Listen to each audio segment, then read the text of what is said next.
The completion checklist continues. Hello everyone and welcome back to Let's Replay Mega Man Battle Network 3 Blue. In the last part we continued on through the post-game and ended up finally making our way into the post-game area, the secret area, in the process. And in doing so, we ended up fighting Darkman and Japan Man in specific. And for doing so, we've actively unlocked not only Proto Man Alpha, but also Proto Man Beta, as I believe the later two variations of Proto Man unlock for every boss you beat in the secret area. So we're going to start off by going after all of the rest of the Proto Man ships. This took longer than you'd think because Proto Man Alpha isn't that much harder than Proto Man Normal. But Proto Man Beta can be a problem, as the later variations of Proto Man really do start to get very fast with his strikes, especially with the shockwaves he throws out.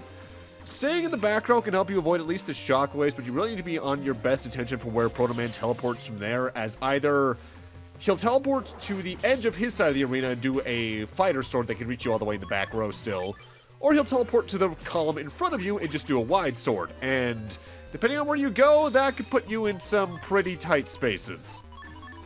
So our ultimate goal today is just to get a lot more progress done here in the post-game so we can edge towards that ever so coveted 100% rating. But we're not finishing the post-game this time. There's a chance the next video could be the finale for this LP on the total, but I'm not going to promise that, just depending on how I edit things and all that. With that said, you can tell how much more post-game there is in Battle Network 3 due to its structure, the Navi customizer, and all that jazz, just by comparing this to the previous LP, because Battle Network 2's post-game was also pretty meaty, but that was 3 videos. This is 3 videos already, and we're still not done. It honestly does make me curious for when I reach the BN4 re-LP and maybe even the BN5 one, just because those games' post-game structures I think will lead to it being an easier thing to record, but a more annoying thing to edit, if that makes sense. So 2 things in specific to watch out for with Proto Man Beta here. For one thing, if you ever try to area steal, he'll likely almost immediately counter with one of his own to try and keep you on an even playing ground, though I think he only has a couple he can use in a row. But also, be careful if you have panels behind you, because he can eventually teleport behind there when he's lower on health and use his Delta Ray Edge attack, which is him teleporting to the panel behind you as well as the 2 diagonally in front of you to do wide sword attacks and just do a metric shitload of damage. So be careful of that, especially if you're already lower on health. That's another reason to really stick to the back row there. So with all the Proto Man chips out of the way and Proto Man V4 in my folder, we're now back in Secret Area 2 because I want to grind out some battle chips around here.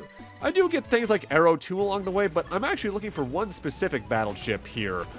Namely, you might remember we saw the shadow enemies towards the end of the last part over in Undernet 6 when we had the bug in our Navi customizer. You can also encounter the shadows here in Secret Area 2. And I think you can only get one of the codes for their chip here, Shadow J. We specifically want Shadow J for a chip trade with an NPC over here at the N1 Grand Prix main stage.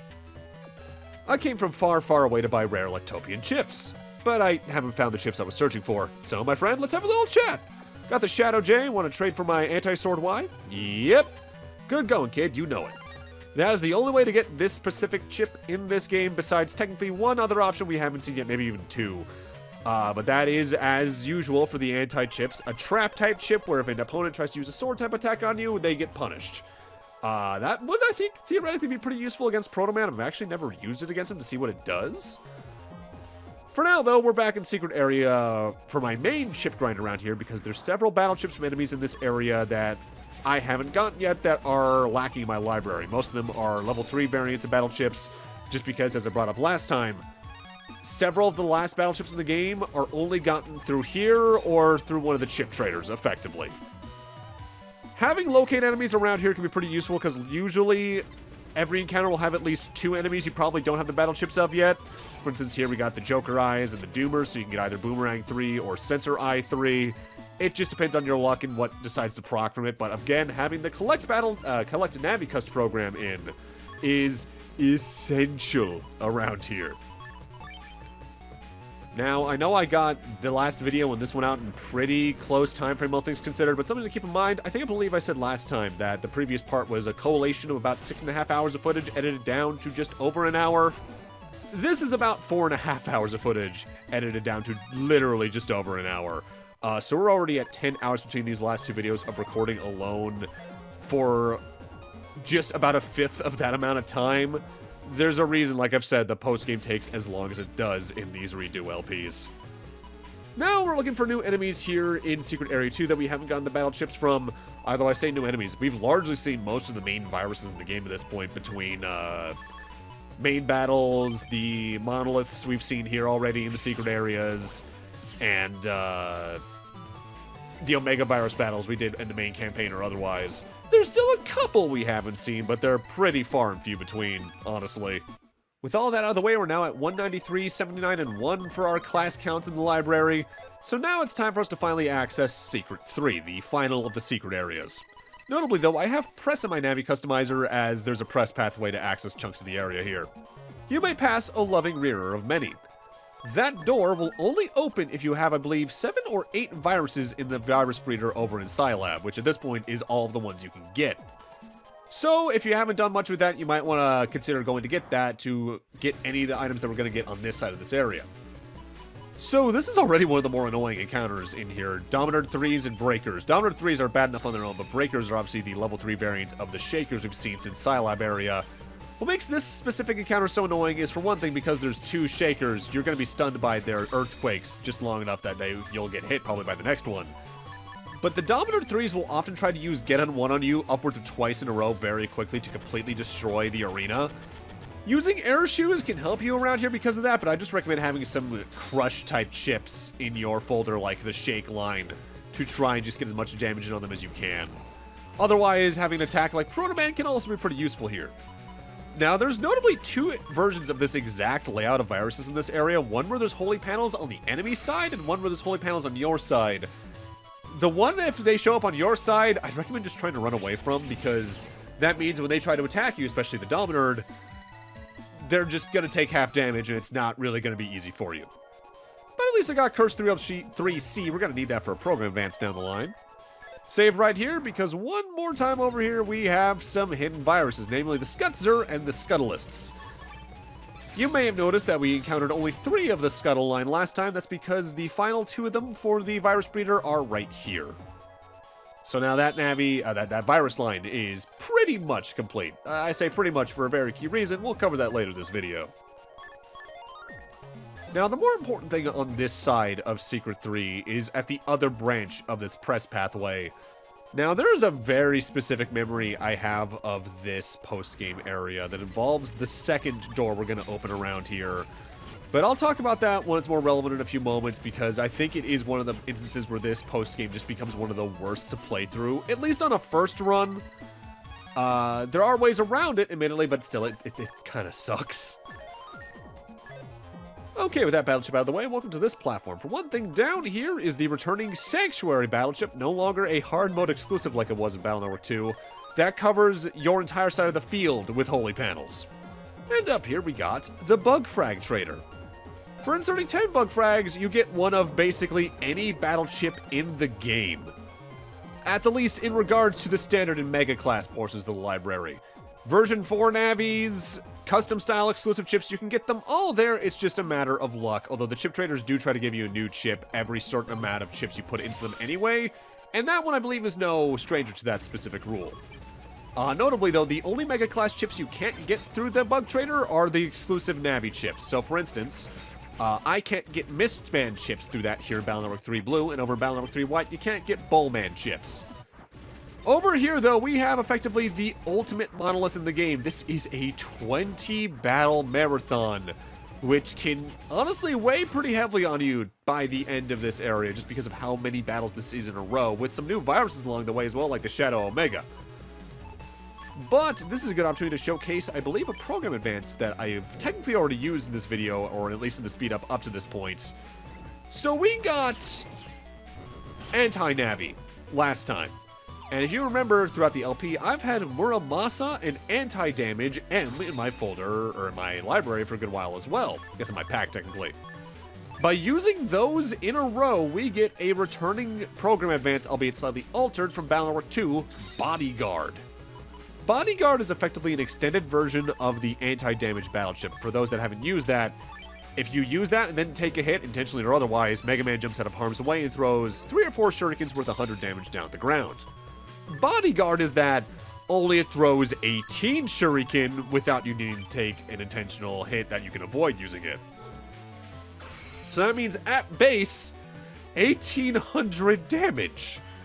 Put this in your folder no matter what your coding is, as it will always be useful in the case you get all three of those battle chips ready. Hell, if you throw even just the attack plus 30 mega chip onto it, that adds another like 550 damage or so. Universally just one of the best.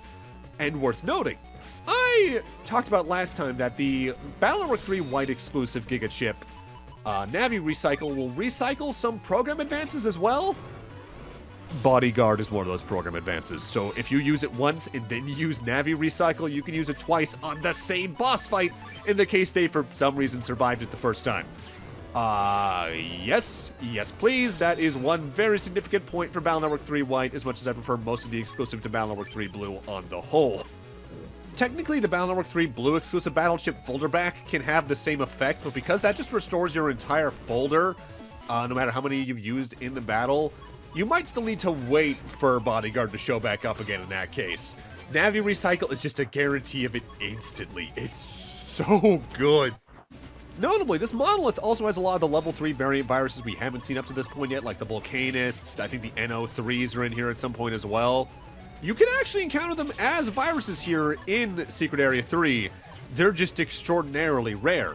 For instance, even if you use Oil Body, the Volcanist at most, I think, is a 10% encounter rate chance, and I believe 40% of the time you're going to run it into a Skutzer or whatever the fire one was again, no matter what anyway.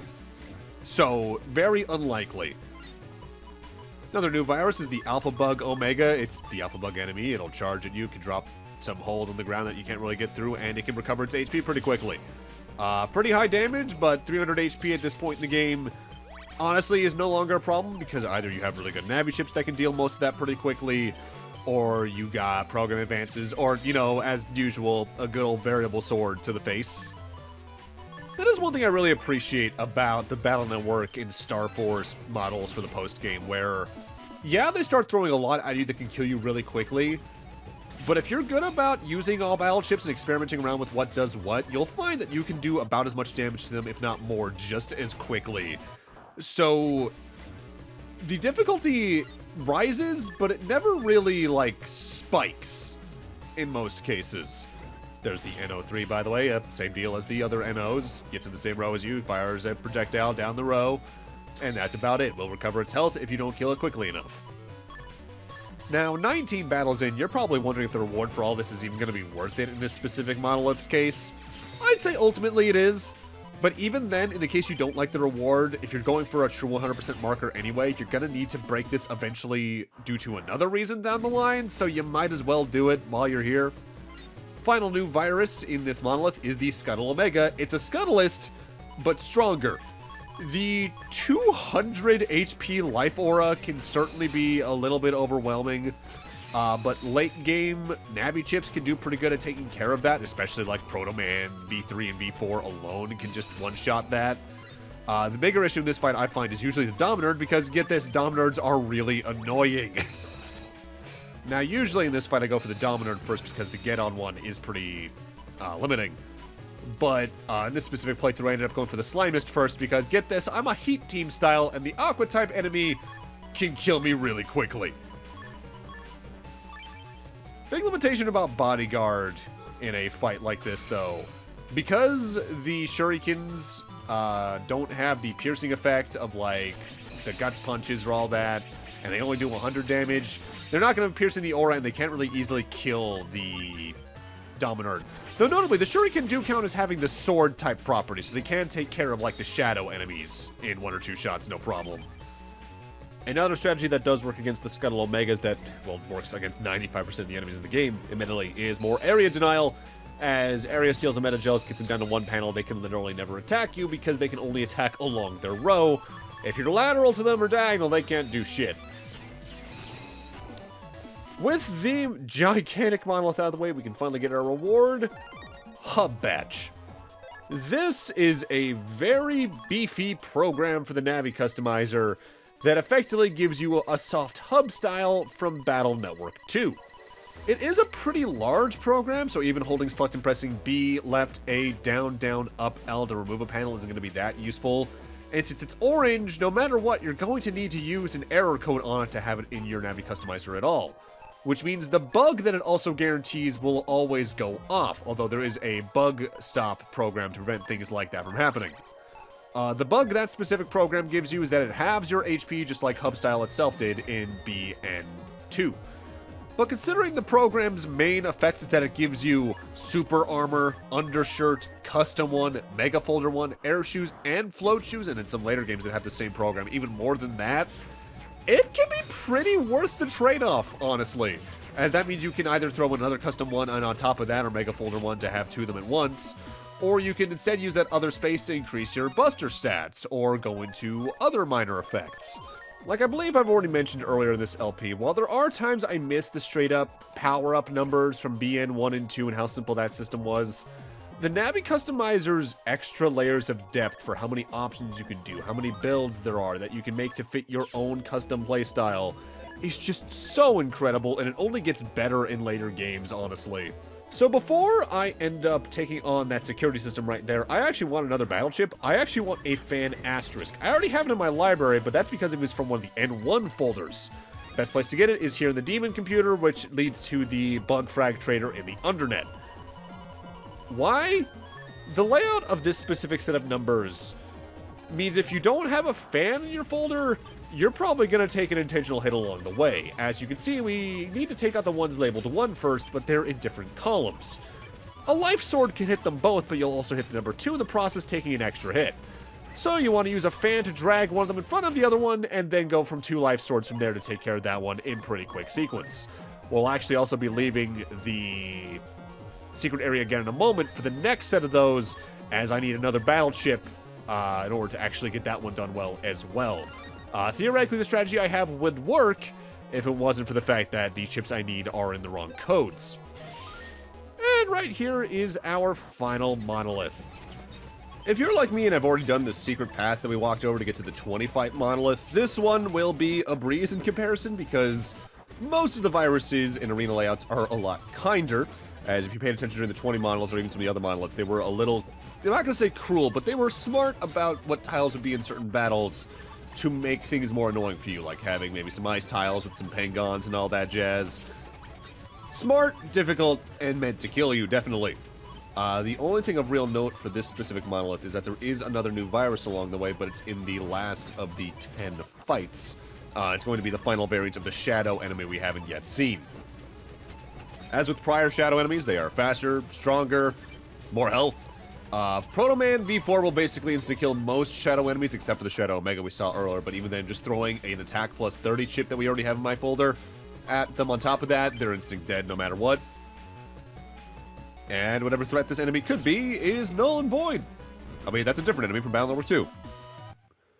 Worth noting, a lot of these enemies can only really be found in these fights. Not many of these viruses can be found in just random battles out and about. And here is our last security gate, but I need another battle chip before I can do that. It's one I already have, I just need it in a specific code. We're over at the Broken Alarm computer over at Yokozoo, because this is where spiky ones are at their most common. I want to kill them at, I believe, an S rank in some form to have the highest chance to get Heat Shot J. I want Heat Shot J because I need Heat Spread for this next battle. And while I already have that program advance, I need it to be all in a single code, so I need the variant that requires Heat Shot, Heat V, and Heat Side all in the same code. Why? This is probably the most specific setup for any of the numbers. Because they're all numbered 1, but are spread so far apart, and the center tile is completely null. So my strategy here is to use Grass Stage to double the damage of Heat Side, use Fire plus 30 to add an extra 30 damage to that to make it 660, and use a copy damage on the one at the top to hit it first, so I can hit them all with the same damage at once. That takes a lot of setup. It's a little bit weird. I think there might be another strategy or two that works for that, but I don't remember them off the top of my head. Right there, though, we get the whole battle chip. This is the same hole that the Darkman chip can spawn that I mentioned, I believe, in on-screen text the last time. You spawn that in, And after a few seconds, it'll open, and while it's open, any dark-type chips can actively be used. Not that we really have any of those in our folder at the moment, but you can use them. And up here, up this grand staircase, is the final door. I am the Door of Honor. Gain the Star of Honor by collecting fragments of power. I will not open until that time. In order to get past this door, we need all 200 standard class chips. The final 4 can all be grabbed here in Secret 3, but the spawn rate for some of the encounters is so obtuse that it's just not really worth grinding it out that way. I really recommend doing what we're about to do and instead going the chip trader route. As for what we're missing in specific, we're missing Volcano 3, which you can get from the Volcanists around here, No Beam 3, the NO3s, and the battle chips from these two enemies, the Momogers and the Spikers, which are Needle 3 and Mole 3. This is probably the easiest encounter set to find of those 4 battle chips, so if you're missing those two, honestly use this, find this battle, and then maybe just use a lock enemy to find it again to get the other one. But for the No Beam 3 and the Volcanists, chip trader is just your best method there. Speaking of the chip traders, though, we've actively seen most of them in the game already at this point. We've seen the one at Higsby's several times. We've seen the one at the hospital several times. There's the bug frag trader we saw earlier this very part. But after you beat the game, a 4th one does spawn in over here at the TV station on the hallway. There's a chance this was actually on screen in the last 2 parts, and I just forgot to comment on it. But this is the one that I decided to use for this, because I think it actively gives you the best chances for the chips that I actively need here. On that note, as I believe I may have said earlier in the LP, the chip traders themselves do try to give you new battle chips, hence why I got the Mole 3 first try there. If it doesn't take you 1 try, it'll often take you at most like 10 or 11. But you will consistently see new battle chips from these no matter which one you use in the game. So if you're having trouble getting a certain battle chip to pop from a battle, be it a boss chip or otherwise in the case of the bug frag trader, honestly, these are a pretty good resource for that. I wouldn't do this for every battle chip in the game in my eyes, because I don't want to say that defeats the purpose, but it definitely does feel less impressive. But for especially the ones that are like a 10% encounter rate at highest with the odds in your favor, it's a nice resource to have around. With that said, worth noting, you will never be able to quite use these things like you could in Battle Network 1 again, where you could save scum your battle chips. Every Battle Network moving forward from 2 keeps the change that 2 added, where every time you use the chip trader, the game auto-saves. So you don't keep what you try to put in there to try and just save scum what you want out of it. Honestly, probably for the best. As much as I like having little methods like that to potentially help streamline some things, it's for the best. I do find it funny, though, at the start of all this, you can really see how many times I had to fight Gutsman to get the bug frags needed earlier, because I had, like, what, 35 of his chips plus? And it won't be the only time that happens if you pay attention to my pack, in the case I show it moving forward. Call it a hunch. I usually still try to keep 3 of a battle chip at a time, just in case I need them for whatever reason, though. There's No Beam 3. Now if we save again, our standard class chips are now yellow because we have all 200. And if we do a soft reset, we can quickly showcase. That adds a blue completion star to our title screen. I forget if I mentioned this back in the first part of the post game, but upon beating the game, you get the yellow completion star because you finished the main story. Neat. For now, though, we're back at Higsby because I want to grab some chips here because there's certain codes he'll give me guaranteed through chip order that I want for program advances. In specific, I want Poison Mask and Poison Face A, as well as Curse Shield 1 through 3C rather, as that allows me to do 2 of the remaining program advances. We're almost at the end of those, although the final one's gonna need to wait a little bit for reasons. So to showcase these off, let's head back to the AC/DC area in a random encounter. Starting off, let's talk about Evercurse. Evercurse is a bit of an interesting one. That's both an offensive and defensive program advance. It can actually defend you from attacks like the Curse Shield line itself can. But when it's not doing that, the Dominards you summon are trying to hit enemies upwards of 15 times for 100 damage each. Not a bad program advance in that regard. With that said, if say an enemy is invisible or has an aura that'll absorb it, the program advance does end early, so it can be a little iffy to use due to that. The C coding is pretty good for that, though. It's always just Curse Shield 1, 2, and 3 all in the same code. I think there's 2 versions of that you can do overall in my head. Next up, I want to use Poison Mask, Poison Face, and Anubis all in the same code, which I believe is only available in the A code to begin with. This will give us a returning program advance from Battle Network 2, Poison Pharaoh.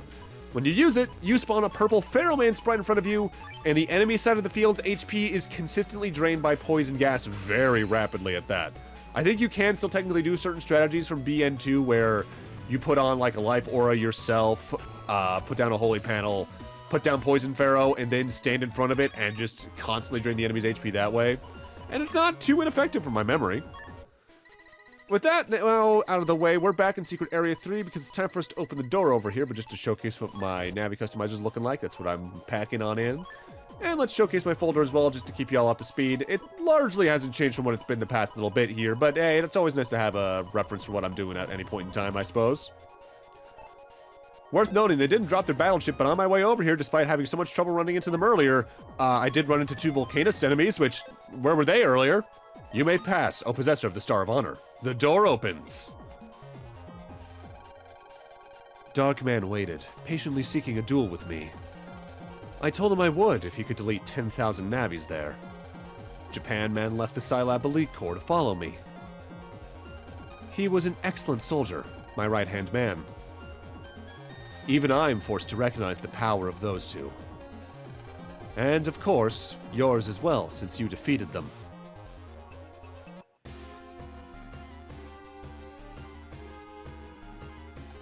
So you're Serenade? Fine. I shall permit a duel for the title of Under King. Wow, I was worried about the Serenade, but they're so small. Come on, Megaman, this'll be easy. Lan, wait, don't be fooled. This Navi isn't like anything I've ever faced before. They're strong, very strong. How keen of you to notice my power even before we begin. You mentioned that I'm different from other Navis. That is because the source of my power is mercy. Mercy? Correct. I love and respect my enemy, and thereby win. Come now, let me show you. Let's go, Lan. Okay, ready, Mega Man. Battle routine, set. Execute. Come to me. Serenade's a very unique boss fight in that if you're super aggressive, you're gonna have a harder time than if you're slightly more patient about things. Effectively, any attack you throw at them that directly decreases their HP will get thrown back at you as a sonic boom. Things that don't directly damage HP, like the poison panels and Poison Pharaoh, I believe, can still work here.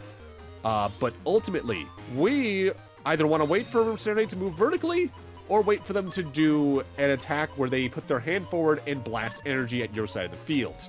They stand completely still and are completely vulnerable doing that. Under most circumstances, at least. Their main attack otherwise is to fire that pellet down the row that goes in a wave formation, notably that can pierce the invis status, so be a little careful if you're trying to just tank that.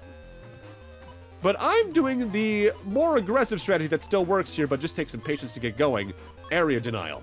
For some reason, I'll see if I can find an exact reason for this by the time of the second pass. When Serenade is restricted to one panel, the damage reflecting properties of this boss fight no longer apply and you can just go ham. And since otherwise they're a fairly passive boss fight, at this point, the fight's pretty much over. Worth noting, by the way, I referred to Serenade with they, them a moment ago, as opposed to the text using he, him. The producer for the series overall has effectively described Serenade as an ultimate existence transcending gender as it is, which, when I first read that, when I was younger, kind of felt weird, but in retrospect, I guess that does actually pretty much track with a lot of, especially like Japanese folklore and mythology, so I think that's pretty neat. And even then, like, English is very inconsistent with them anyways, I'll talk about in a moment. I didn't think that I would ever meet a Navi as strong as I. The trust that you two share makes you even more powerful. That, too, is a form of love and respect. Here, take this. And thus, we finally get rank 1, concluding that arc that was like, what, almost half the LP ago now, technically? This shows that you are the strongest Navi in Cyberworld. But he is trying to reawaken. He? It seems that you have fought with him before. I, too, have fought him in the past. I only managed to defeat him after a battle lasting days. I came very close to being deleted myself. Like me, he is a denizen of the dark. He is the ultimate incarnation of destruction. He prowls the cyberworld with his wounded body. And now I can feel him growing stronger day by day, made more powerful with the bugs that he absorbs. He uses these bug fragments to heal his wounds. Heal his wounds? With bugs? He will reawaken with a howl of the beast. You will only be the strongest Navi once you defeat him. Megaman, we shall meet again in some other place. Farewell.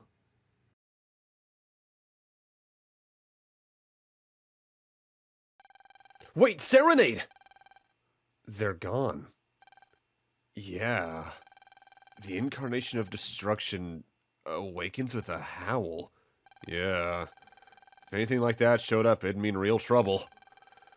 We'll have to do something about it. I agree. And with that, we have now concluded the post-game story mostly. There's really one more note to do, but we still got a whole lot more tasks to do along the way to get our full completion marks in a specific game.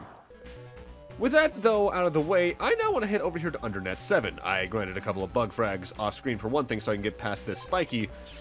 But you might remember, earlier in the game when we first explored here, there were these curtains. You hear a solemn voice from overhead. Hail the new king of the Undernet! You may pass. The curtain of light vanishes without a trace. Upon completing the fight with Serenade, those curtains will now open, allowing you to grab the blue mystery data beyond them. In this case, getting ourselves the final HP memory, maxing our health out at the base 1000. You can go beyond that pretty easily with the Navi customizer.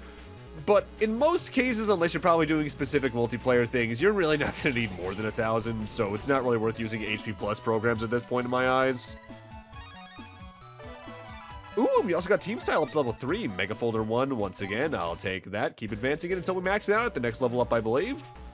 Usually, in my post-game experiences with this one, there's enough time for you to max out 2 styles in the case you get a custom in-team style going as soon as you can.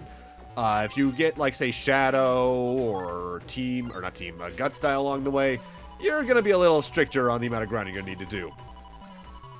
We also get Guardian beyond the other curtain, which is a returning ship from Battle Network 2. You place it down on the ground. If it gets hit by an enemy, 200 damage, electric hits them in the face. And that is also one of the last mega ships in the game. There's only 4 more of them, and we're going to need to do something a little special for them. With that said, we also still can't get past this door up here. We'll be thinking about that later on. For right now, I have something else I want to take care of. Now, I already have all the battleships in this area, but I want one of them in 2 more codes to take care of a program advance. Namely, I'm here looking for the yards to get 2 more Yo-Yo 3 chips. The easiest way to do this in Battle Network 3 Blue, I believe, is getting the M and N codes, usually around rank 10 or S, at some percentage of the time.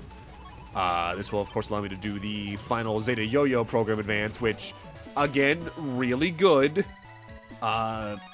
The coding definitely makes it be less good than I think its equivalent back in BN2.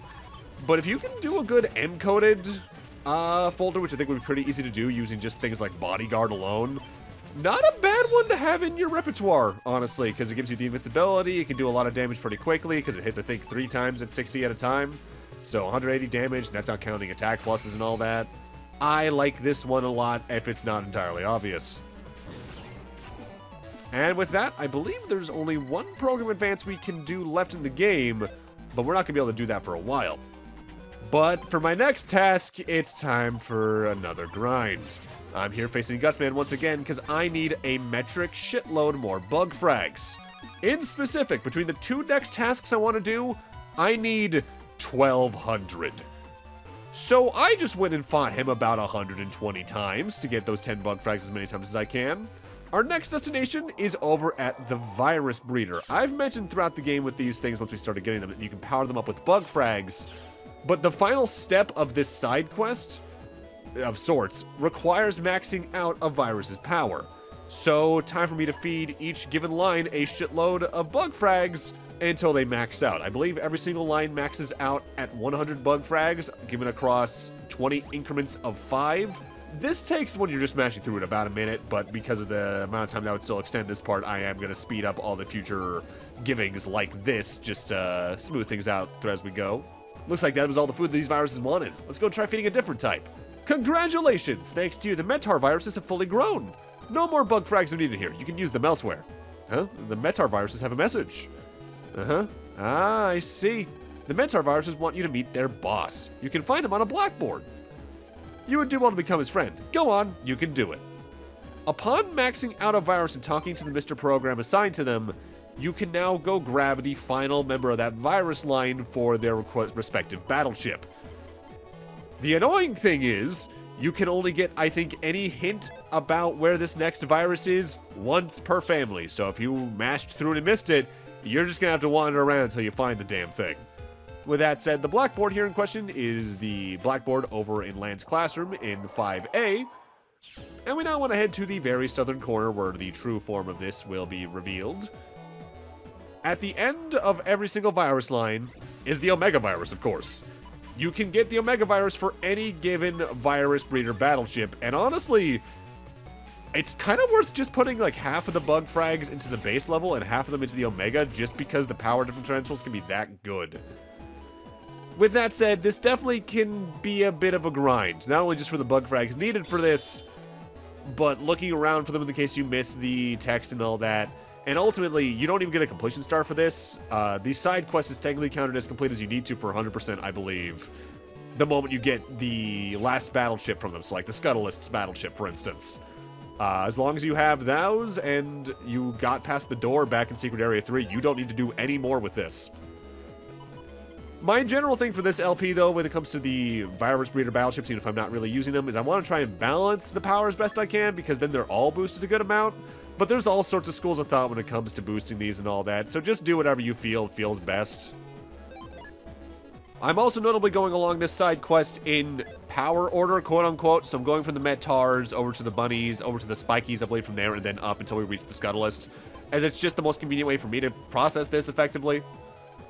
With all the bug frags given to the Bunnies, let's find out where their boss is. Most of these hints are pretty good, but there's some that are incredibly vague. He's a sleepyhead. You can find him in a sleeping place. If we think back to the computers we've been to throughout the game, there's a couple you might think of as sleeping places, but in specific, we want to go back to the bed that Yai and or Lan's dad used back here at the hospital. So a fun thing about the virus battleships, by the way, we get to the virus breeder. They have several codings, of course. You can only get one directly from the guide. You can get another one from chip ordering, but there's 3 codes per chip that are unattainable, but they're still in the code. They actually spell out words with the various codes. For instance, the Metar's codes can spell out METOL, so a possible, effectively, romanization of their Japanese name Metoru. Similarly, Bunnies will spell out RIBIL, so Rabil, which is a name romanization of their name. The Spikies can spell out GARUE, so Garu, which is basically a romanization with an extra E of their name. Swordy Chips can spell out SWODI, Swody, which I think that's pretty on the nose. Jelly Chips can spell out GELRY, using the interchangeable L and R stuff. That's Jelly once again. The Mushy Chips can spell out CHMSY, which is an abbreviation of their Japanese name, the Chamashu. Momogras can spell out MOGUR, so Mogur. If you repeat the Mo, that's Momogur. Pretty on the nose. The Killer Eye Chips can spell out KILER, so killer lacking the second L. Meanwhile, the Scuttlists can spell out Dream, which is because their name in Japanese is Dream Bit, as they are technically bits of the Dream virus, which is the name of the life virus from Battle Network 1 in Japan. Alright, next up are the Spikies. Let's go see what the hint is for them. The Spiky have a boss, and they want to introduce you to him. They say he hates the zoo, so he's always causing trouble near there. You do well to become his friend.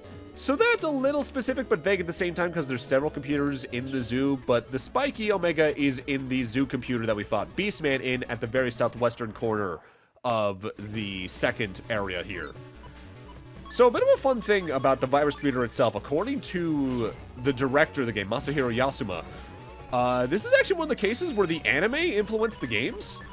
They directly based the virus breeder as a mechanic off of role interacting with viruses in the anime. And I think that's pretty neat when the several parts of a media thing like this kind of do, like, impact each other in minor ways as they go. I really do appreciate when things like that happen. And I guess in that regard, I should talk about the whole Serenade deal, or I guess Serenade. Supposedly the name is actually meant to use the French pronunciation, but hell if I know on that. So in that fight, I briefly touched on the whole thing with Serenade's gender, where I used they, them for them, whereas the in-game text uses he. That's because in most modern cases, Serenade is referred to as gender-neutral / non-binary. While the original English text here uses he, him, the manga itself uses she, her for their first appearance, but then he, him for the rest of that. Whereas in the official complete works, it's also he, him. The story have a boss, blah, blah, blah. Boss likes broken things a lot, and he often appears in areas with broken items. So in this case, we actually need to head back to the zoo once again because the Swordy Omega is in the broken alarm computer just next to the zoo computer. Going back to Serenade, though, there's 2 more recent mentions of their gender in effectively official media. For one thing, the Battle Network Legacy Collection. That actively has character cards that give, like, minor bios and all that, and in Serenades, they outright refer to them as, well, they, them. And for people who think, okay, that's probably just the Western release with that, not exactly. So how many of you remember Metabots? For those that don't know, I did an LP of that, one of those games years ago. That's one of my most viewed LPs to this day, even. That has a gacha game ongoing in Japan at the moment, and they've had several Megaman crossovers. Those crossovers have covered 2 series. Megaman.exe, which comprises of X, X's Full Armor, Vile, Zero, and Sigma, but most of them have been Battle Network ones. There's been a Megaman, a Base, a Roll, a Proto-Man, a Gutsman, a Dark Megaman, a Colonel, and a Serenade. What's important about the Serenade one is that if you know Metabots, you know that the meta parts themselves go on 2 distinct types of skeletons known as tin pets, a masculine and a feminine one. And the parts are largely gender-locked in that regard. Serenade's parts are considered neutral, so they can go on either. So, ultimately, modern day, absolutely non-binary icon. Going back to the virus breeder stuff, though, now it's time for us to go get the Jellies boss. The boss loves hot springs. He often appears in areas with them. So, just given the scale of this game, there's not that many areas to begin with, of course, but there's only one that has a hot spring. It's time for us to head to Yoka Inn. In specific, we want to jack into the hot spring itself. And then we want to go on just on the other side of the weird little hole here in the center, and the Jellies will be there. I want to save, though, because Jelly Omega's attacks are considered Aqua Elemental, and as a heat type style, that is pretty lethal damage, potentially. Invis can help here, but I'd actually recommend using things like Beastman if you can, because then you can take care of the one in the middle pretty quickly and probably do enough damage to one of the other ones to make them pretty quick pickings from there. Something notable about the Jelly line, though, in the Virus Breeder is that if you put the same amount into all 4 viruses, the middle 2 will actually be doing the exact same damage. And there's still an advantage to that, because a big thing with the Jelly line is that their wave changes element as you go through the line. So while they're the same damage, they're the same damage of a differing element, so they'll still have use in toolkit in that regard if you make them the same damage, so you might be able to hit a certain set of enemies stronger in the case you're in very specific virus encounters. Notably, you can also do a lot of this much earlier. I think you can do this technically as soon as you beat the game, I want to say. Future me, check me on that, of course. So you could have these things maxed out for a majority of the post-game at that point, which I could honestly recommend in the case you like having any of these in your folder. I know I've seen some people use the bunnies to some good strategies here and again against, like, Bubble Man. But for not something I really care to do myself. Getting a little ahead of ourselves here, though. As time's passed, I'm not sure if I prefer this or its sort of follow-up in BN6. The Mushy have a boss and they want you to introduce him. The boss is fond of medicine. He's often in places that use lots of it. You would do well to become his friend. Okay, so the Mushy boss is obviously in the hospital. In specific, though, they're near the entrance of Hospital 1 here on the 2nd floor of the hospital.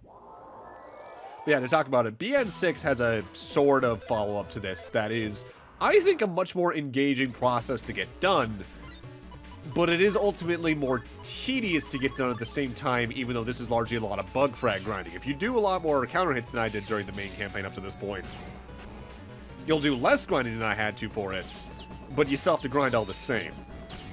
I'll give this, though, it's never crashed my game, because the last time I 100% of BN6, its follow-up almost crashed my game and wiped my save. Thankfully, I had a save state that was remotely nearby that made me not have that happen. Ugh. Getting back to the actual game here we're playing, the Mushy, in my eyes, does kind of represent the end of the easy Omega viruses to collect, either in terms of locating them or actually doing the fight, as the remaining, like, what, 4 or so are much more annoying. Namely, the next one we're going to do is the Momogras. The Momogra enemy itself can already be kind of an annoying thing to fight, as we've talked about before, but the Momogra Omega is an annoying fight, on top of the fact it's in a very out-of-the-way location that I really do not like revisiting due to how long the trek there actively is. The Momogra have a boss, they want to introduce you to him. They say he's very fond of the Yoka area. So that's kind of vague, right? Intentionally so. The Momogra Omega is just at a very specific spot of Yoka 1. Now, you can roam all around the Yoka area and not find it. We need to go all the way back to where we first fought Bubble Man so much earlier in this LP, and that's just really out of the way for this. And I recommend saving before it because Momogra Omegas are really annoying. High HP, high damage for one thing, but remember, their attack is popping up behind you. So unless you're using, say, Meta Gels to hit them while they're on the ground, which I can recommend actually bringing in some Metal Gel 2 or 3s for this fight for that alone, you're going to want to do something that can also hit behind you, either like burning. You could use Proto Man for that. Beast Man can also do pretty good for that because of the final strike coming from behind you. Slasher is probably going to be one of the most comfortable things. There's just not many of that chip in the game comparatively. I want to say at most, though, growing up playing this, I only found like 3 viruses on my own without some sort of help. This was definitely not a factor of the game I really interacted with growing up. Mind you, there wasn't a lot of those. Because like growing up, I didn't do job notice board quests unless they were completely required, or I somehow heard someone say this one was really good or all that, because as a kid I was very just like main story only kind of stuff, to the point where I would just run away from a lot of battles, which ended up screwing me over in most RPGs, period. I don't remember exactly when the click in the opposite direction happened though.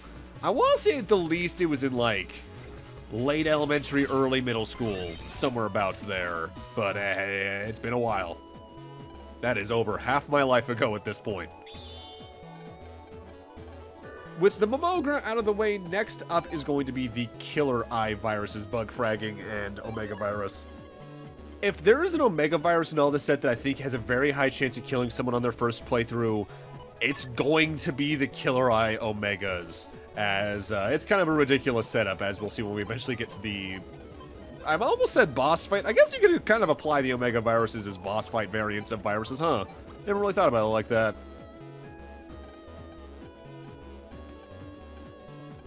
They say he's very fond of Scilab, is where the Killer Eye Omegas are going to go. Kind of vague once again, but this one's actually very close by. It's the physically closest computer to the virus breeder. They're not in the Scilab area, they're here in the door sensor. And specific from here, I think we want to go up towards like the northwest side here, very west side. Yeah, there they are. So we have one Killer Eye Omega in every row, and given that they look either straight ahead or in their diagonals, there's very few safe spaces here, albeit I think they do tend to like space out which directions they look at. As you can see here, like we got 2 looking forward and 1 looking to the top, so right now I can move down to be safe temporarily. Killing the first one is the biggest hurdle here, as if you take even a single shot along the way, you're just going to take a lot of cheap damage from there. Thankfully, if you move out of the way and hit them before their attack goes off, you'll be safe for the most part, but yeah, this one, especially if you're like an Aqua Element style change in any regard, you could be in trouble. Once we get the Killer Eye Omega in though and go balance the bug frags for the species, it's time for us to focus on the virus breeder's last species, the Scuttles. They're the weirdest set in the game. For one thing, as we saw, you get them in 2 groups, a group of 3 and then a group of 2, which is kind of odd. But that also inherently means they already have the most out of any species in the game, 5 compared to everything else is 4, but remember, there's also going to be a Scuttle Omega we need to find, so that's 6 compared to 4. And there's no real easy way to divide those 100 bug frags between 6 separate individuals. So if you want to try and make this a very useful battle chip, you're going to need to make one element probably weaker or something like that. I guess a good way to do it could be you give some to each of the main elemental ones, maybe skip the Scuttleless and go straight into the Scuttle Omega from there, but that's really going to depend on your own interests, what codes you got going on and all that.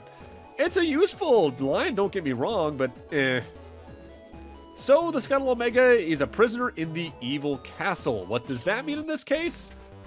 They're at World 3 headquarters. In specific, they're located in the secret wall computer hidden here right next to the entrance. And from here, I think we want to just hit up one of the corners.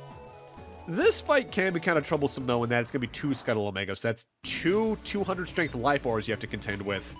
But because you can only fight this set after getting both pieces of the Scuttless line to begin with, and that means getting all the way into Secret 3, you're probably going to have a good enough set of strength going around that you'll have a way to contend with that, be it a high-strength program advance, a high-strength Navi chip, using grass stage or things like that in tandem with elements. You'll have a way to probably deal with that at this point, I would assume, unless you're using some sort of minimalist strategy, in which case, well, good luck. Something that can also help a lot in this, in case you take only one life orb out at a time, use an air cannon or something that can push them backwards to try and maybe get them in different columns. Because then, while they'll move in pretty much complete sync, so you'll have to take out one before the other, you're at least limiting the amount of rows that have giant laser beams being fired down them to one at a time rather than two, so you have that little bit of extra leeway as well. With maybe the exception of the Momogra and Killer Eye Omegas, most of these fights aren't too bad because at the end of the day, you're fighting the same enemy 2 or 3 times rather than putting them with some other enemies that can make them immensely more dangerous. Like, for instance, I'd say some of these, like the Killer Eye, would be a lot more dangerous if they were paired with, like, a Dominant Omega or some other Omega viruses that aren't part of the virus breeder itself, because then you not being able to move would become an entire thing in that specific fight. So, let's showcase my eventual redistributing of the bug frags here. Thankfully, you can redistribute them. I'm glad they thought ahead about that.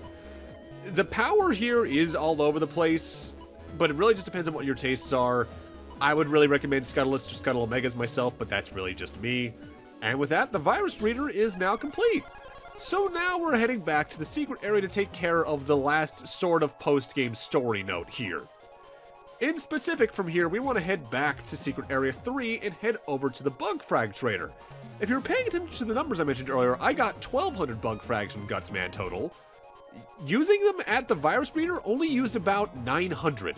I have 300 remaining because we need to use them here at the Bug Frag Trader. Now, I obviously used the Chip Trader Special back at the TV station to get some of the remaining battle chips, but if you have the Bug Frags around, the Bug Frag Trader is one of the best ways to get a lot of battle chips you might not have gotten yet, especially if they're Mega Class chips or tied to style changes like the Custom Style exclusive chips or the V4 Navis from Team Style. So in the case you don't want to go all out in getting those style changes done, like you would want to rely on other ones, this could be a way you want to get those. I personally don't want to do that myself because I like getting the programs from those two style changes myself, but hey, that's just me. Do you? These games give you enough playstyle freedom that you can really find your own comfortable spot and really stick with it in a way that'll make you still feel very powerful by endgame, usually. Unless you're an elect type style change, in which case, well, good luck with that charge shot, buddy. Mostly showing only a couple and then speeding up the rest, though, just because this did take like 2 minutes in total. I think I do use one battleship I get here for the endgame folder, though. Whoa!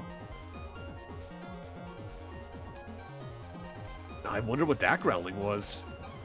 Upon using 300 bug frags at the Bug Frag Trader, that growl will go off. And our next goal is to completely leave the secret area and jack out. Afterwards, we're gonna want to walk all the way back to it. But along the way, you might notice some things are slightly different. Namely, there's new NPCs. An amazing amount of power is leaking from the inner area. I don't think it's from Serenade, but what could it be? Good question. At the end of Secret Area 2? What's that evil power I feel come from Area 3? I've never felt anything like it before. And then right at the entrance of Secret 3, I feel an amazingly destructive power along this path. So this is what fear feels like. I can't stop shaking. So clearly, things are off in this direction. So let's head on back over to the Bug Frag Trader and see what's up over there. Notably, I do really recommend saving before getting too close to the thing, otherwise you'll initiate the event in question. And just to showcase, my setup isn't that different from what we had going into Serenade, but I figured I might as well showcase what I'm packing, just in case you're curious. The only major difference is I got Condor Bee from the Bug Frag Trader earlier, so I put that in over, I think, Burning Bee in specific. Oh, let's go. What? What's wrong, Megaman? Didn't you hear that, Lan? Like an animal growling. Huh? I didn't hear anything. But I heard that. Could that be? I have awakened. I sense a powerful force approaching us. It's coming, Lan. Base? Base. Who could that be? He doesn't remember? But he's far stronger than before. I search only for power. I have no name. I exist only to battle. I shall test the power that the bugs gave me on you. Lan? So it was him. We can't run from this one, Mega Man. Battle routine set. Execute. Base is back as Base GS, also with a 200 strength life aura, so you got some damage to do before you can even start doing damage.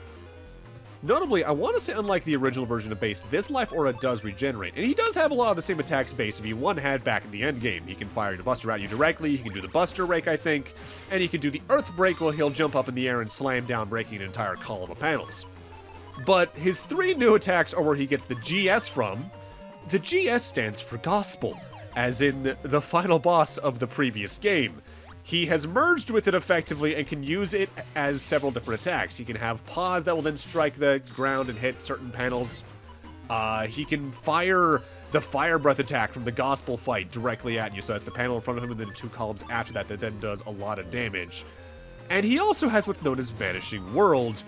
He'll only use that in the latter half or so of his health. It breaks every panel in range, pierces through any defenses you got, and just does absurd damage. My goal in this fight is to hopefully make sure he doesn't use any of those, because they can be pretty quick to kill you. Thankfully, like with Serenade, area denial works very well against Base, especially if you get Bodyguard going. This fight can go either really poorly or really well depending on how good you are at reacting, how long you let him get around, and what kind of stuff he gets done otherwise. I think that's him preparing. There's the Gospel Pause. And he's out of here. Notably, your reward for this depends on your version because it is a Giga Chip. Here in Battle Network 3 Blue, we get Base plus X. Over in Battle Network 3 White, you get Base. I'll showcase what the other chip does eventually. How? It's impossible to defeat me. I am destruction incarnate. I have far more power than you. How? Because you are fighting alone. As long as Lan is operating me, I have no limits. What do you mean? Strength does not rely on others. You're wrong. When Navis are able to completely trust their operators, humans, then they are finally able to realize their power.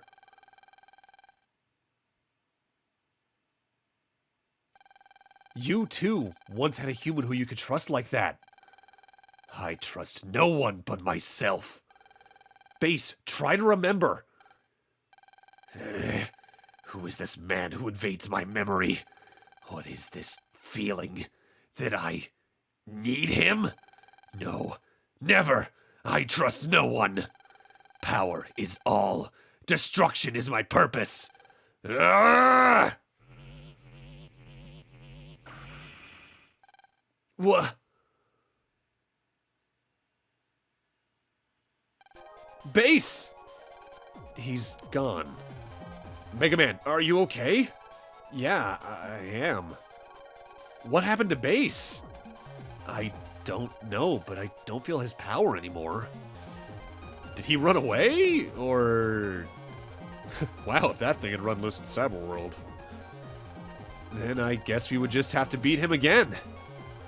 It's like I said before. As long as you're operating me, I have no limits. Right? Yeah, you bet. Well, Lan, what do we do next?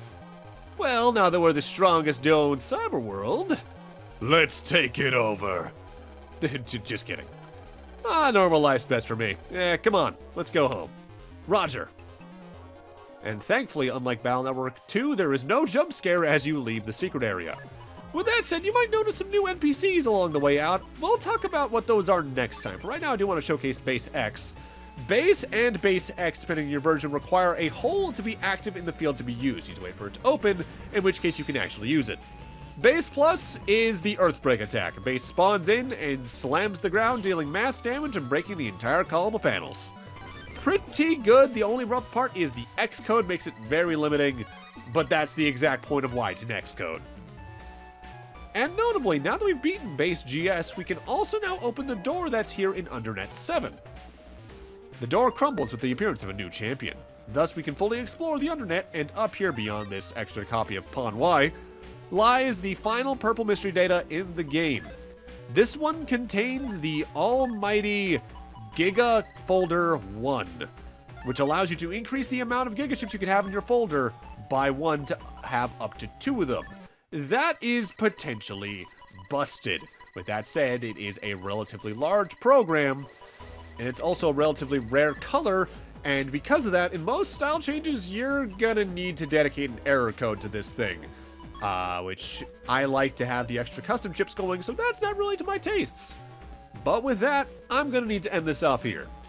Thank you guys so much for watching, and once again, thank you so much for subscribing. I know all these sub-specials are very late, that's why I'm trying to get as many out and as fast in order as I can, but there's a lot to get done here, of course. But we're getting towards the end of BN3.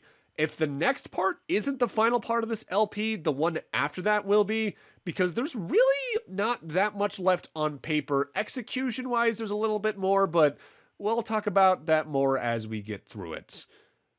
Again, thank you so much for subscribing. I know we're over 600 now, and this is the very late 530 sub special, but it really does mean the world. I know I say that at the end of every single one of these, but that's because it needs saying, and I wish I could talk about more in the videos, but especially at this point in the post-game. The pace is so fast for what I want to showcase that I often lose track of being able to say that stuff, so thank you guys again. But with that, thank you guys for watching. Have a great night, take care, and in part 15, we're probably gonna go finish off BN3. See you guys then.